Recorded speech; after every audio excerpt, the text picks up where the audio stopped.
Hello everyone and welcome to today's video. Now I'm going to be reviewing an album which has been requested a couple of times like that. I could go over an album like from this band. So yeah, today I thought that I would review the album The Head on the Door by The Cure. So yes, as I said, this was requested by a user called Sam Glendinning. So yes, thank you very much for requesting this review.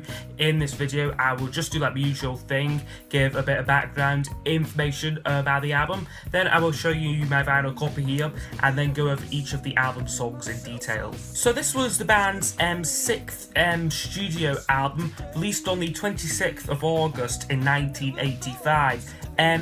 Like at this point, like in like the band's history, like The Cure were like on like the cusp of like breaking up. Their last album, The Top, like was quite poorly received, and like the band had like pretty much like broken up. Like that was more like a Robert Smith like solo album, and like he was also like touring, like I think like with Susie and the Banshees. Like he also like done like a side project with like one of like the members like of like that band. So yeah, like they weren't like, it wasn't looking like The Cure were going to be making like an album like anytime soon. However, they did get together like again, like a few like lineup changes took place, like a bassist like Simon Gallup returned like after leaving the band in 1982.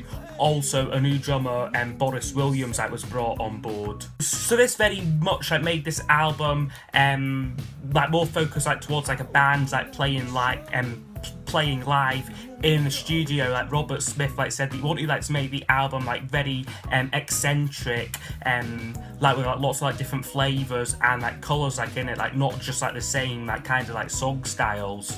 It's their most commercially successful album to date, reaching number 7 on the UK charts, and like critically like it was like very like well received, like very like well received. Like it was named as the best album of 1985 by Melody Maker, like who like admired like the way that it combined like The Cure's like sort of slightly sort of gloomy style, like with like more sort of poppy and like danceable songs. So I'll now show you the vinyl packaging. There isn't much to this one though. Like I didn't like buy this one, like actually like this was like in like my uncle's collection, like who was like a big fan like of like 80s like indie like indie pop, like indie rock stuff. So yeah, like this is like the only Cure album that what he has. So yeah, it's gatefold, not gatefold, like in a sleeve here, just got like the lyrics on it. Pretty basic, like as I said. The record label looks like this here. So yeah, that is the vinyl record looked at. Okay, so I'm now going to go over each of the album's 10 songs, and basically like I will give a score out of 10 to each track, and then those scores will be used to give us a overall percentage marking for the album.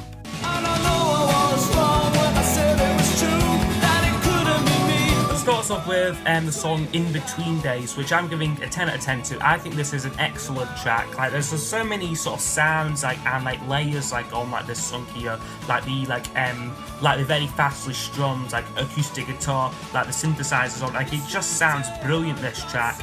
Lyrically it is maybe a little bit simple because there really are like just like 2 verses like to the song. Like however for me, like that's like by no means like a bad thing, like because it keeps the song very short, very sweet. So yeah, like really great track. Like it always like leaves like you wanting more with this song, which is a great thing. Like it is like one of The Cure's most popular songs. Like UK hit, reached number 15 like on like the chart. So yeah, a brilliant way to kick off the album.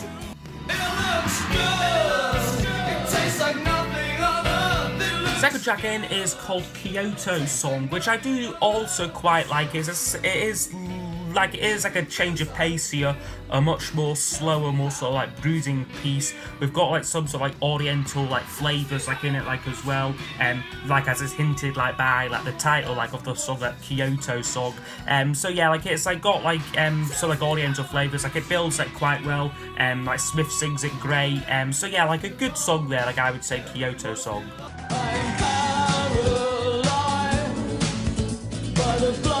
Next one up is called The Blood, which I'm giving a 7 out of 10 to. Now this song I think starts off brilliantly. It just sort of drags you in, like with like this very funky, very like rhythmic, like acoustic guitar sound, like, and like these sort of castanets going on like in it. Like I think it sounds like really good. However, beyond the introduction, for me the song doesn't really do much. Like it kind of like it fails like to hold my interest like a little bit. Like it feels like quite a long song this, like even though like it isn't particularly like that long. So yeah, The Blood, not a favourite track of mine. However, I do still think it is a good song, like out at the end of the day. Plus, like the introduction, like is so good. Like I think it is worthy of a 7 out of 10. 6 different ways go deep inside. The next one is called 6 Different Ways, which is another very interesting song, like quite sort of like echoey, like very big like atmosphere like to this song. Like again like lots of cool like synthesizer sounds like in it, and like in this track like the band like really like experimenting, but also like production wise, I forget the name like of like the guy like who produced this record. It should say somewhere like on like the inner sleeve here. Produced by Robert Smith and Dave Allen. So yeah, like they did like a great job like of like making this album and like just sound brilliant. Like this is like one of like the songs like where like the production like comes to like the fore. Like as I said, like the synthesizers on it like give it like quite a sort of slightly sort of playful feel. Like however, like it still sounds quite sort of sinister, quite dark, like at the same time. So yeah, like it is a like interesting track here, 6 Different Ways.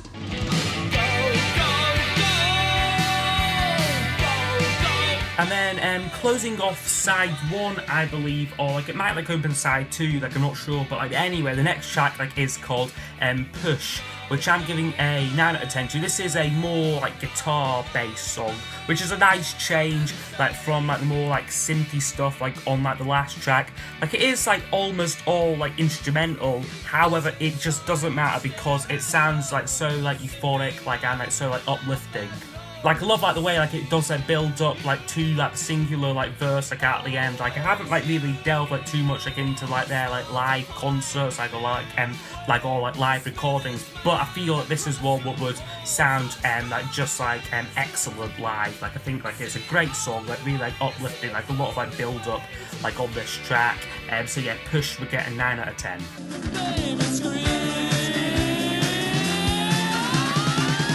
And then the next one is called The Baby Screams, which is a more sort of like electronic like style song. Like again, like another like stylistic change here. Like I hear like a lot of like New Order like on like this song here. Like the bass line like is very like Peter Hook like style, and like a little bit more like slightly like unsettling like lyrically. Like however, like the track like it does like power along like really well. Like I do like this song a lot. So yeah, this would get a 8 out of 10. It's close to me. Then we get one of the other singles from the album, a track called Close to Me, which I would give a 8 out of 10 to. Like maybe not as high as like some other people would, because again this is like one of like their more popular songs. Like it is like a very like infectious like little pop song, like quite like minimalistic style like on like this track here, like made up like off like Smith's like heavy breathing, like and like this very kind of like basic like synthesizer sound. Like again like it is like quite like a playful like sounding track this here. Like however for me it isn't quite as strong like as some of like the other tracks like on here. This was, as I said, like another single, reached number 24 on the UK singles chart, and like that single mix like does like differ like a lot like from the album version, because it features like this trumpet part in it, which thankfully like isn't on the album version, because I think it just sounds so like out of place like with like the track. So yeah, for me the album version of Close to Me would get a 8 out of 10. I'm coming to find you if it takes me all night, but which I'm Following that up, we get another brilliant song called A Night Like This, which I'm giving a 9 out of 10 to. I think this track is like really underrated, like it is like a slightly slower ballad. However, I think the actual melody like of it like is so brilliant. Like the band performance as well, like is just stunning. Like especially the saxophone solo, like in it. Like again, like it is like a different sort of like territory like for like the Cure. Like whoever like they do this style like of like sort of like big like 80s ballad like really well, I think. So yeah, like A Night Like This would get a 9 out of 10.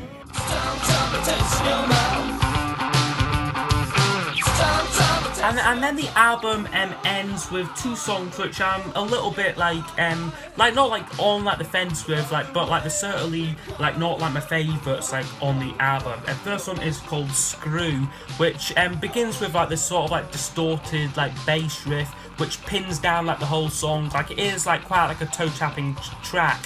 However, beyond that, like it is like a little bit like it is like a little bit like underdeveloped, like not very like memorable like melodically either. So yes, Screw would get a 7 out of 10. Like it is like, again, like by no means like a bad song. Like it's good to listen to. Like however, like it isn't like a personal favourite of mine. I am slowing down. And then we close the album with a track called Sinking, which is a sort of like a more like darker, like atmospheric like style song, like more like reminiscent like of like their previous like work. Like again, like it has like quite a long like drawn out like introduction. Like that's something like what I find like with like a lot of like these songs like on this album, like quite long like introductions like before we get to like the actual like lyrical content like of like the song. Like whether like it is like quite forgettable though, like it is probably my least favourite track like on the album. So yeah, Sinking would get a 6 out of 10.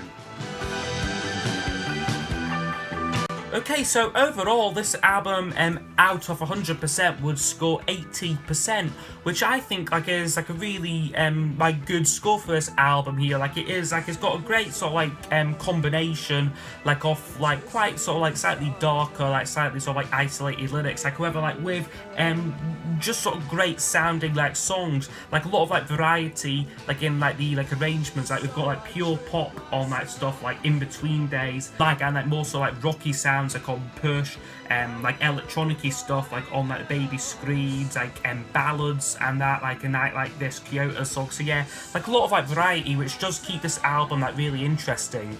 I also like just want to mention like the production, like once again, like I think like Dave Allen's like production like on this album really brings out the best like in like the band's sound. Like without him, like I don't think this album like would be like as like enjoyable like to listen to. So yes, that's me come to the end of this video. Like I hope you have enjoyed it. Like I would also like maybe like some more sort like some more like recommendations like as to like what to like check out next, like from like The Cure, like bearing like in mind that like I do like this more sort of like indie pop stuff, like as opposed to like sort of like the very sort of dark like stuff like Sinking and that. So yeah, like recommendations like on like that like would be like much appreciated, and like also requests for future album reviews. So yes, I hope you have enjoyed this video, and I will see you all next time for the next one. Goodbye.